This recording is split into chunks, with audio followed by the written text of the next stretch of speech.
Welcome to our episode of Token Jester Collabs. I'm Aishani Ghosh and I'm your host for this series. I'm a company member with Sita Patel Dance, but I'm a freelance artist, practitioner and researcher in my own right. Token Jester Collabs is a series where we talk with venues, festivals and other companies so that we can delve into some interesting conversations about the arts industry and more. So today we're in collaboration with Brighton Festival and I'll be in conversation with Kinnari, who currently has some work showing at Brighton Festival.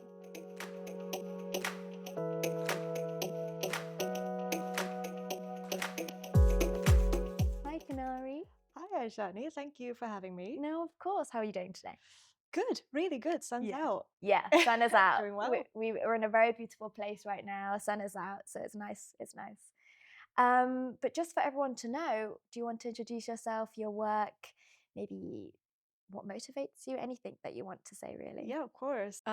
So my name is Kinnari Saraiya. Hi. I am an artist, curator, writer, researcher, and sort of a dancer as well. Less Nice. professionally, but I like dancing. Everyone's a dancer. Of course. And artistically, I work in film, digital media, new media arts, sculpturally as well. Beautiful. I really like tactile mediums, so this sort of entangles across everything that I do. Mhm. So not just digital. I think having an embodied, more textile, more sensory aspect of the work is really important to me. And yeah, and like thinking about storytelling formats across all of these different realms. So even if I write, it's about what is the story and how am I bringing it out. And research-wise, I like thinking about intermingling and almost like compressing the past, the present, and the speculative future all into one realm, and just seeing like what the explosion is. Beautiful. Yeah. Amazing. That sounds so immersive rather than a 2D piece of work, which is it's amazing. I can't wait to go watch what you have going on at Brighton. And so you have a really interesting exhibition currently, which, like you're saying, you like to talk about narratives and stories.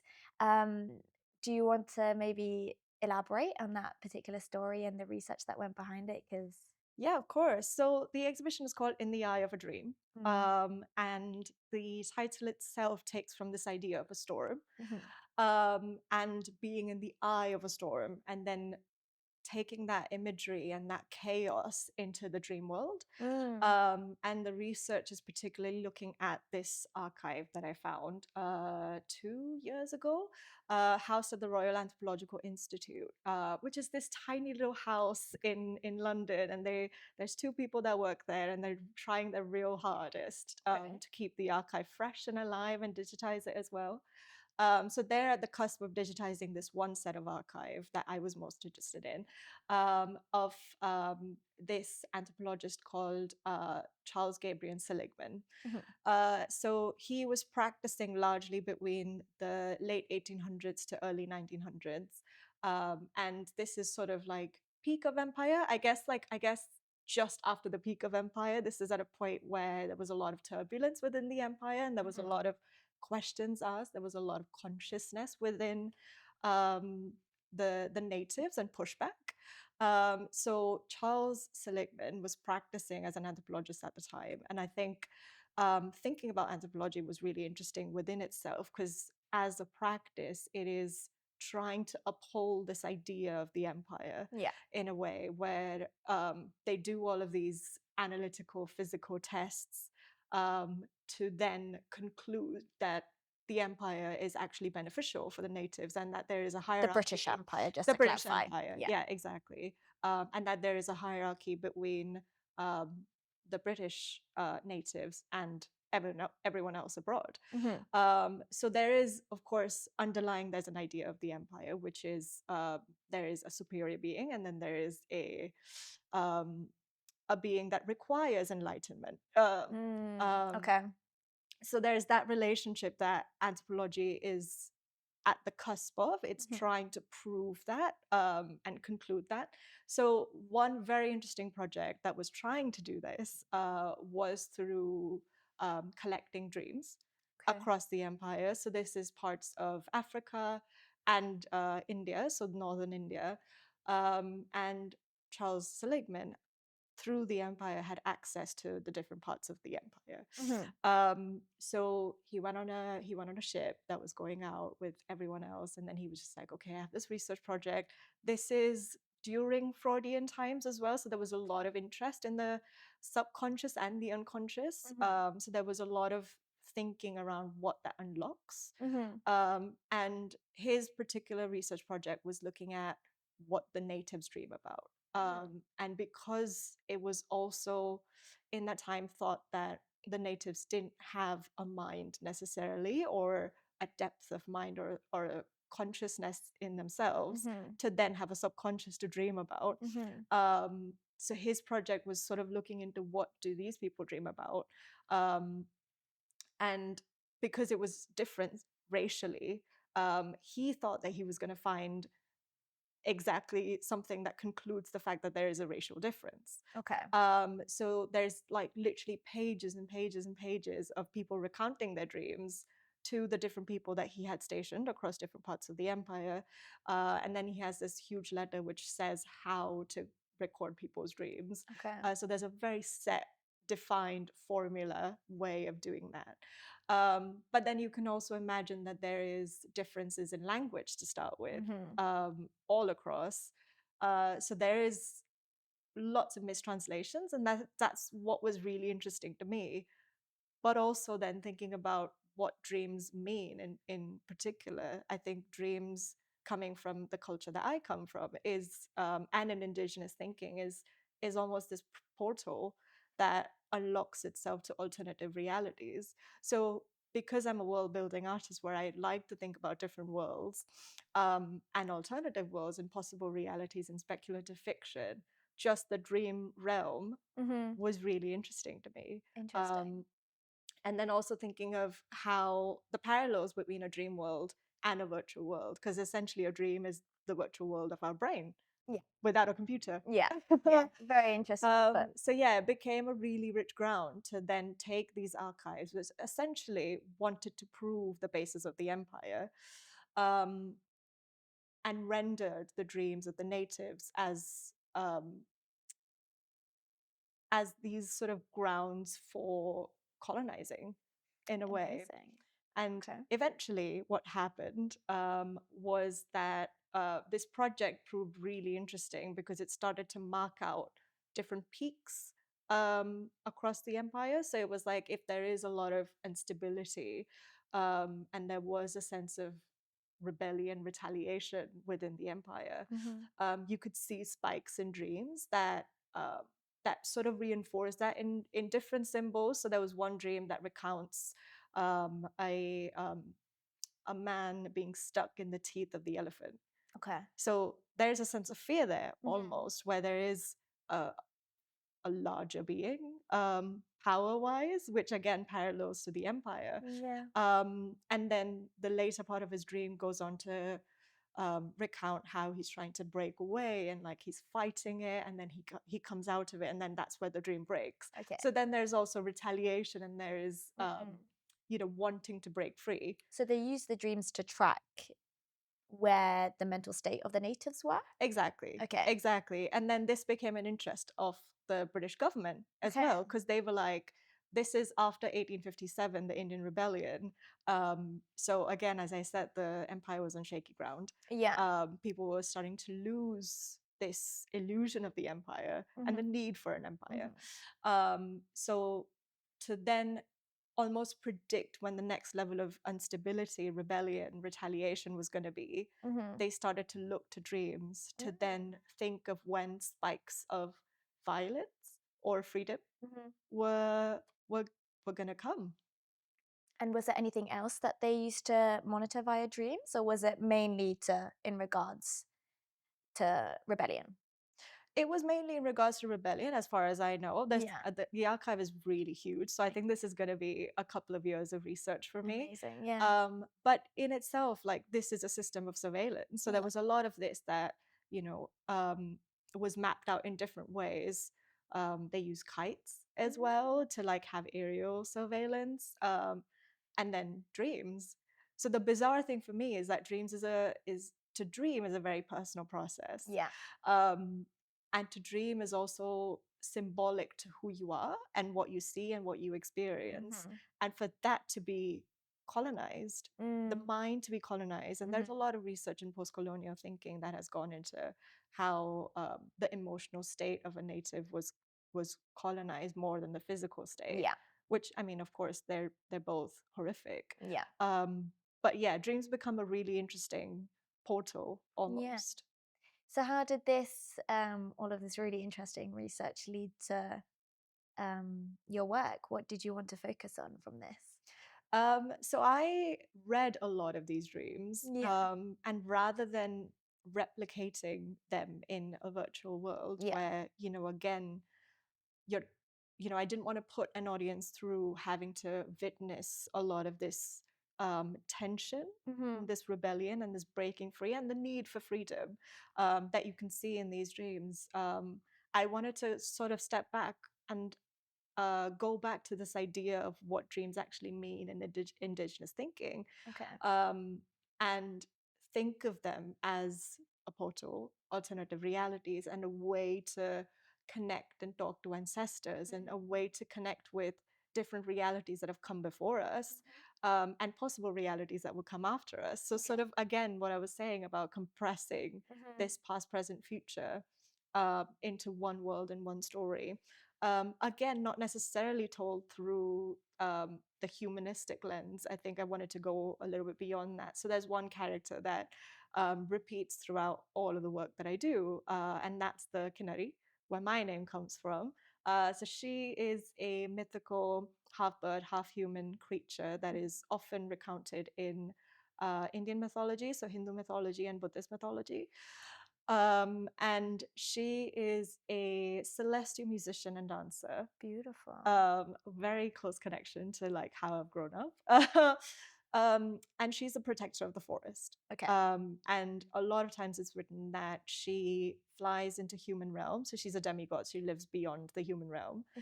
She flies into human realm to bathe in the lotus lake on a full moon night. So when she does, this is her space, this is her world. And I wanted to almost recreate this world, and then give it a sort of dreamlike feeling. And then there's another part of the story where one of the days, the Kinnaris, they're almost like a race of being. And interestingly, I just want to also mention that the word Kinnar refers to the third gender in India. So there's a lot of thinking about the fluidity and the hybridity of just being, because she's half bird and half human. So there's a lot of fluidity.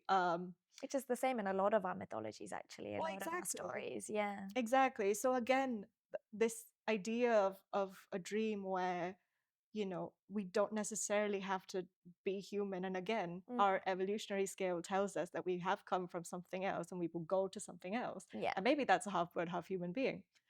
I'd like to think so. So yeah, and then there's another part of the story where she's bathing in the lotus lake. And it mentions that they remove their wings and then leave it on the riverbank. So in my world, there's also like these wings that are just placed on the riverbank, and the Kinnaris are dancing in the lotus-filled lake under a banyan tree. It's really beautiful. And a hunter is looking through the trees and is almost taken aback by who these beings are, doesn't know who these beings are, and wants to capture them. So a lot of the story that you see in the work that's at the Brighton Festival, is this interplay of a capturer and the to be captured. So there's a lot of, again, tension that you see. Interesting. And it's a tension that I can, not that I would know personally, but I can imagine would be very similar to when you're in the Empire. Exactly. It's just done emotively rather than narratively. Exactly. Yeah. So as part of that, I also work with dancers to then think about this language that is embodied within within dance itself, and you're a dancer, so Yeah. you'll know. Yeah. You'll know that there's a lot of theory that goes behind how you form a word or a sentence, or how you emote a certain way of being through your body.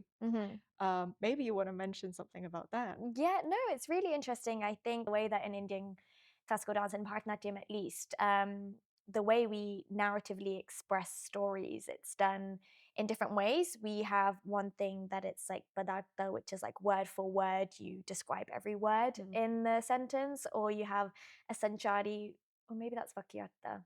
Someone can fact check me on that. But then we have a sanchari, which is really beautiful, and it takes you into the metaphor of the sentence and what the deeper sentence can mean. And you can draw out different connotations, you can create your own imagery. So it's really interesting how you narratively go into analyzing a story. Exactly. And how your body Yeah. can tell that Yes. in so many different ways. Yeah. So this is something that really interested me, because also I think I wanted to step away from the visual hierarchy that a digital medium can impose in a way, because it's very visual, which is nice, and I lean into it as well. But I think there's a lot more embodied, more sensorial ways of storytelling. And again, in anthropology, there was another set of study that was done to create a hierarchy in race based on how I guess languages are embodied. So the visual man, the eye man, is the European man, and then we are at the absolute bottom, because we feel with touch, and we talk through touch. So skin thinking is what it's called. So I wanted to go back to this idea of skin thinking, and work with dancers to then emote and create these metaphor sentences, this idea of dreaming, not through a visual hierarchy, but through an embodied hierarchy. So I worked with Payal Ramchandani, who is a Kuchipudi dancer. Beautiful. She's incredible. And we did this sort of back and forth where I wrote some of the chapters, and then we musically thought about the emphasis and like the emotions that we're going to work out through the entire song. And then we also worked with Bhagyalakshmi Guru, who is an incredible musician based in Kerala. And she then worked with all these instruments that she found, and also some of them made, to then create the soundscape for the work. Which is very collaborative. Very collaborative. But that's also the point of it, right? Like, I think there's a way to write the story that I do in English, partly in different sort of languages that I know, but then just leave it to whatever comes out of the body at a time. So we're also not working in the most choreographic way. We're working through just the moment, the feeling. Yeah. And in an essence, to me, that's actually decolonizing a form, because at least there's a very like set way that we work in classical dance or in music or in maybe not so much film yet, but so it's nice that you're using it from an embodied approach rather than this very classical codified not forceful approach, but it's just the rigid, yeah, right word, yeah.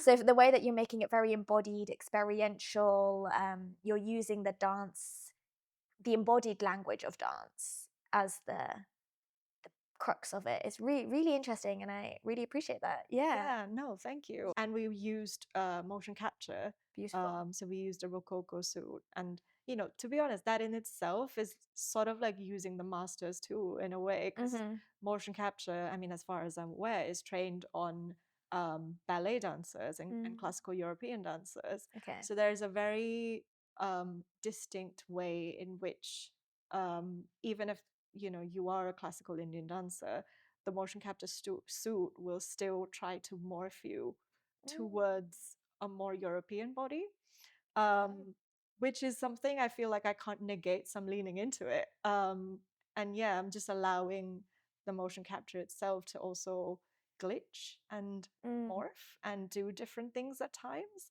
And it's never going to be perfect, but that's also the influence of the empire. It's a really interesting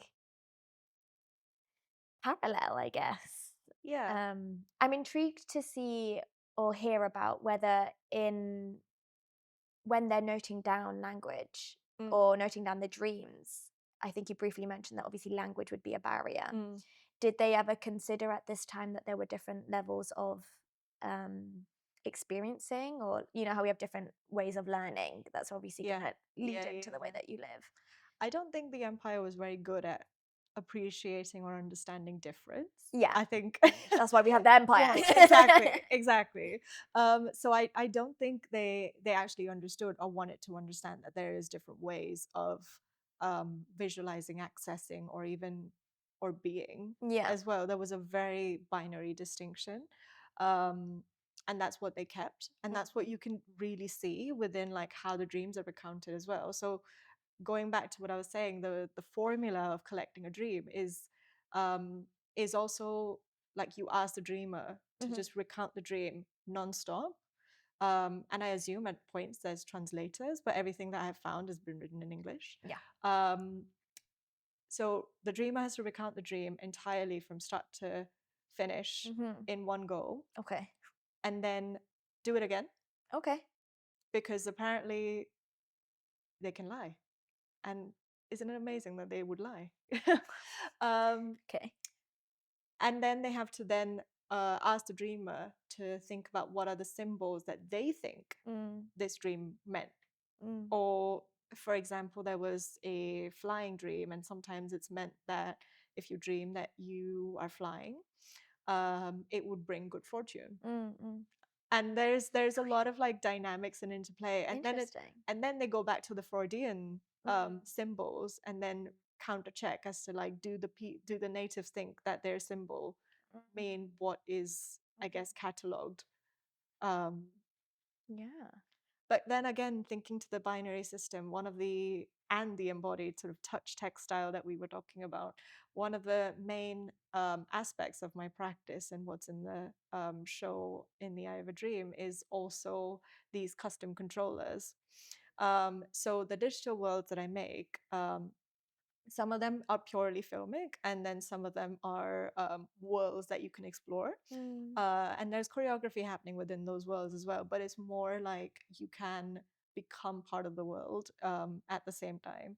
And I make these custom controllers out of embroidery and jacquard loom rolls. Beautiful. And jacquard loom was basically the first inventor of the binary logic. And it was made for mechanized weaving. Okay. So jacquard created this in 1804, I believe, and essentially created this binary system of holes and silences. So holes would be where the thread goes through, and then the silences would be where the thread stops. Okay. So it allowed this system to create really complex weaving, and this mechanized weaving for the first time ever. Looking at this, Charles Babbage and Ada Lovelace developed something called the analytic engine, which was the first computer. So the binary logic and the binary system actually comes from weaving, which in itself is a very feminist practice, which then got adapted to computers, which we now sort of, I guess, at least for me, think of as a very masculine practice. Yes, yes. So I found like tons and tons of these punch cards, these loom rolls that would have in continuo made a really beautiful, I guess, intricate, complex design from a shutdown factory in Nottingham. Okay. Yeah, random, but I found them. And I've painted on them. I have embroidered on them with tailors. My mom also helps me with this. Embroidered on them, and they're embroidered with conductive thread. So they become the controllers that you move through the world from. Beautiful. So you essentially have to touch the different embroideries, and you can go forward, you can go back, you can go right, left, move around, like the basic game logics of a joystick. Yeah. But you do that through embroidery and touch.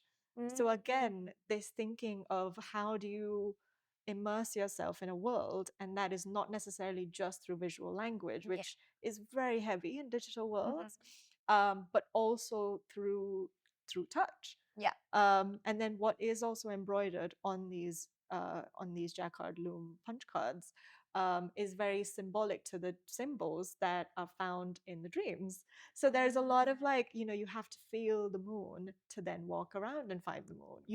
It's a lot of like back and forth, and there's almost like communication that you have with the virtual world.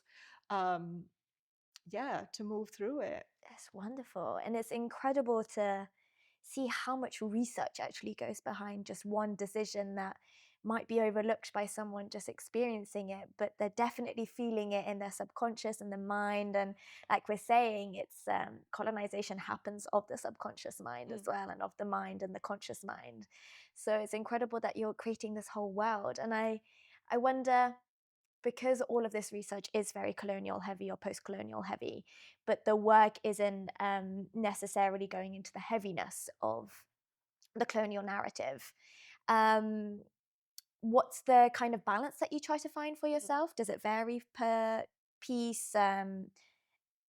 What's the kind of, are you politically motivated? What's your inspiration, should I say? I think very selfishly, Yeah. for me, is also a way to comprehend and contend with a lot of these histories, and the bizarreness of these histories as well. To Yeah. think that an empire would go out and colonize dreams, which is such, again, a personal process that you go through in the night in your own home, Yeah. in your own comfort space and your own body as well. And to think that you wake up in the morning and you have to recount this to a colonial officer that is on a whip asking you to recount this multiple times. So there's a lot of, I guess, personal, just ways to comprehend with this history. But also, I don't necessarily want to make work just for the audiences in England. There's a lot of people that would not have known or thought of this history at all, or it's tucked away in this little house at the Royal Anthropological Institute. I didn't find a lot of research about this particular archive at all, and this is why I wanted to make the work. So a lot of it is a process for me, but it's also a process for a lot of others that went through the empire and are trying to grapple with what parts of themselves were colonized, and what how could you be free in a space like that, where not just your sky, your landscape, your everything is colonized, your own home is colonized as well. So there's a lot of, I guess, conversation between me trying to comprehend with this and people around me that um, would have come through the similar lineage of this kind of oppression.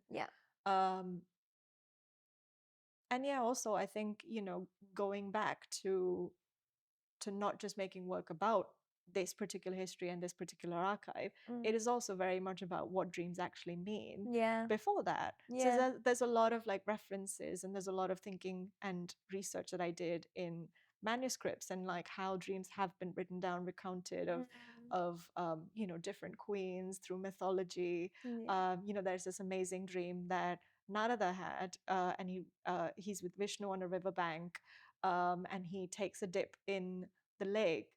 And when he does, he goes into an entirely different reality. And in that reality, I think it's like 100 years or something, a really long amount of time has passed. But then he comes out of the lake, and it's only like a minute that's been passed. So there's a lot of this, I guess, this compression of reality again, of time, that through mythology, I've also never accounted for time through the clock. So there's lots of things at play that I think I wanted to go back to, what it means to be fluid in gender, in identity, in body, in between the human and the non-human, and then through time. Beautiful. And I think this archive really just reinstated why that was so important, why it was so important to go back to that kind of thinking, where there's not really a linear narrative, or there's not one way of being or one reality. There's multiple ways in which Yeah. We can live, but there's also multiple ways in which you can access reality, and one of them is through dreams. Yeah. And you can be anything you want in a dream. You know, the Upanishads also talk about Yeah. how a dreamer is a maker, Yeah. and that, you know, in a dream world, nothing exists. You emit everything that exists. So you can emit a chariot, you can emit a lotus. You know, you make what you want. Yeah. So I think there's also something really powerful about dreaming, where you can Yeah. create your own reality. So the one that we exist in, I don't think is serving a lot of people right now. You know, there's a lot of tension, and there Yeah. has to be other ways in which we can even create our own realities. It's a really interesting point because there's so much research that goes into um, the Western theory of trauma, which is a very Western theory, I'm aware, but it talks about how those that go through trauma, or what they perceive as trauma, their imagination changes experientially. The way they think or the way they dream also changes because their creativity is almost tampered with on a purely physiological, biological level. Yeah. So it's really interesting that. Yeah. And there's a lot of research that has gone into defining that trauma lives through your body, through generations. And there's this really beautiful story of these monarch butterflies that migrate through North America all the way to South America, and they do that through generations. So the generation that left North America to go south is not the same generation that then flies back, but they know the route. And it just is embodied in a way. You just It's the embodied knowledge again. It's the embodied knowledge again. So I think there's a lot of like recognition of what was erased that needed to come back, and that's, I think, the basis of why I do what I do. Beautiful. That's absolutely wonderful. Thank you so much for giving such a beautiful insight into your work and giving us so many beautiful stories to remember and think about. It's been a wonderful conversation. You're very welcome. I've really enjoyed this conversation as well. Thank you so much. Thank you.